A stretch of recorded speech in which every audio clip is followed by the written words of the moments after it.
সবাইকে ওয়েলকাম করছি Bashundhara group Bangladesh premier league 2024-25 এর গুরুত্বপূর্ণ ম্যাচে প্রতিদ্বন্দ্বিতা করবে বসুন্ধরা কিংস এবং আবাহনী লিমিটেড ঢাকা। সোহেল রানা, রাকিব হোসেন, মিগেল ফেরেইরা, ফয়সাল আহমেদ ফাহিম, সোহেল রানা, সাদউদ্দিন, ইউসুফ আলী এবং গোলকিপার মেহেদি শ্রাবণ। জোনাথন ফার্নান্দেজ তো মিডফিল্ডে আছেনই। ম্যাচ শুরু হয়েছে মাত্রই প্রথম মিনিট পেরিয়ে দ্বিতীয় মিনিটে এবং দুই দলের গতিময় ফুটবলই প্রত্যাশা করবেন সমর্থকরা, বিশেষ করে যারা গাঁটের পয়সা খরচ করে খেলা দেখতে এসছেন স্টেডিয়ামে। এবং এই মুহূর্তে আমরা গ্যালারির একটা অংশ দেখতে পাচ্ছি যেখানে কিংসের সমর্থকরা বড় একটা টিফো নিয়ে দলকে ইন্সপায়ার করার চেষ্টা করছেন বলতে বলতে, এবং গোল আবাহনী শুরুতেই তারা লিড নিয়ে নিয়েছে 2 মিনিটে। সুমন রেজা সাবেক ক্লাবের বিপক্ষে গোল করলেন এবং ম্যাচের দ্বিতীয় মিনিটে স্বপ্নের শুরু স্কাই ব্লু ব্রিগেডের। বসুন্ধরা কিংসকে চমকে দিয়ে গোলটা আদায় করে নিল আবাহনী লিমিটেড। শাহরিয়ার ইমনের একটা ক্রস, সুমন রেজার হেডার, টু ইজি। ম্যাচের দ্বিতীয় মিনিটে আপনি এমন কিছু হয়তো প্রত্যাশা করবেন না। এবং ডান দিক থেকে আরও একটা ক্রস, এবার সেখানে বসুন্ধরা কিংস একটা জবাব দেওয়ার সুযোগ খুঁজছিল। ট্র্যাক তো করেনি, মার্ক করার চেষ্টাটাও করেননি। মিগেল দামাসেনোর ক্ষেত্রেও সেটা সত্যি। দামাসেনো আরেকটা হেডারে সমতা ফিরিয়েই আনলেন। 1-1 ম্যাচের 5ম মিনিটের ভেতরে। আমার অজানাই শাহরিয়ার ইমন সোহেল রানাকে কাটিয়ে ঢুকে পড়েছেন। শাহরিয়ার ইমন বাইলাইন থেকে সব কাজ ঠিকঠাক করে একটা কাটব্যাক বা স্কোয়ার পাস কেন তিনি করলেন না? একটা ভুল বোঝাবুঝি।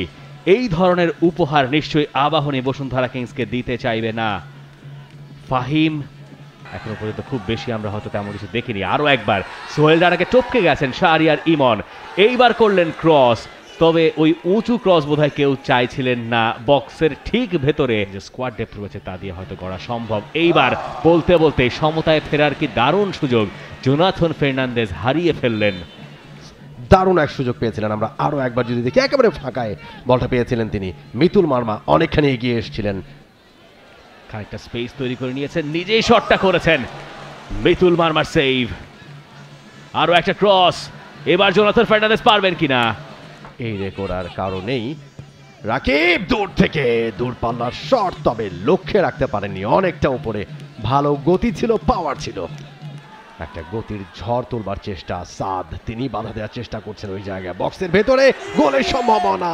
ইসাইয়া ইজে ডান প্রান্তে রাকিব, ক্রস, হৃদয় এবং পেনাল্টি এরিয়ার ভেতরে একটা ভুল করে বসলেন এবং সেটারই খেসারও দিতে হচ্ছে।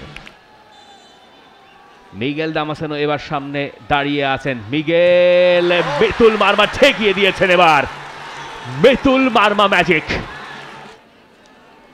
মিগেল দামাসেনোর পেনাল্টি কিক, সেটা ঠেকিয়ে দিলেন মিতুল মার্মা।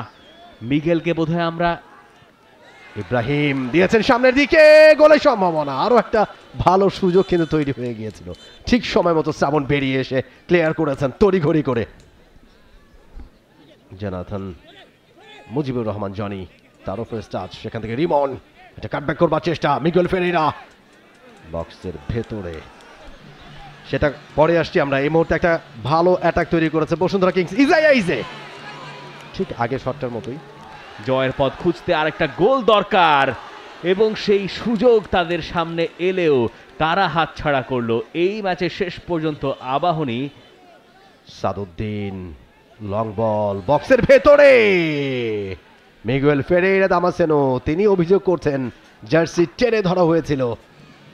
এরপরে পেনাল্টি পেয়েছিল দ্বিতীয়ার্ধে বসুন্ধরা কিংস, যেটা থেকে গোল করতে পারেননি মিগেল দামাসেনো। মিতুল মার্মা ঠেকিয়ে দিয়েছেন মিগেলের পেনাল্টি। বসুন্ধরা কিংস এই ছাড়া সেকেন্ড হাফে সুযোগ তৈরি করলো কই? ধীরে ধীরে সামনের দিকটায় এগিয়ে যাবার একটা চেষ্টা। ইসাইয়া ইজে এসে ওইখানে বাদ সাজলেন, অনেকটা ঢুকে পড়েছিলেন রাকিব হোসেন, তবে বলের নাগাল পাননি। তার আগেই বল চলে গেছে মিতুল মার্মার সেই বিশ্বস্ত গ্লাভসে। একটা ওভারহেড কিক, যত কিছু আছে এবং এরপর থেকে বসুন্ধরা কিংসের বিপক্ষে জয়ের মুখ তাদের দেখা হয়নি এবং আবাহনী লিমিটেড প্রথমবারের মতো বসুন্ধরা কিংসকে হারালো বাংলাদেশ প্রিমিয়ার লিগে। একটা ইতিহাস, একটা স্মরণীয় দিন আবাহনীর জন্য। শেষ ম্যাচে মোহামেডানের কাছে হারের পর সপ্তাহ ঘুরতেই বসুন্ধরা কিংসের বিপক্ষে স্মরণীয় এক জয়। For more updates, subscribe to our YouTube channel and click on the bell icon. Follow us on Facebook and Instagram. Download T-Sports app to enjoy exciting games and highlights. Visit tsports.com.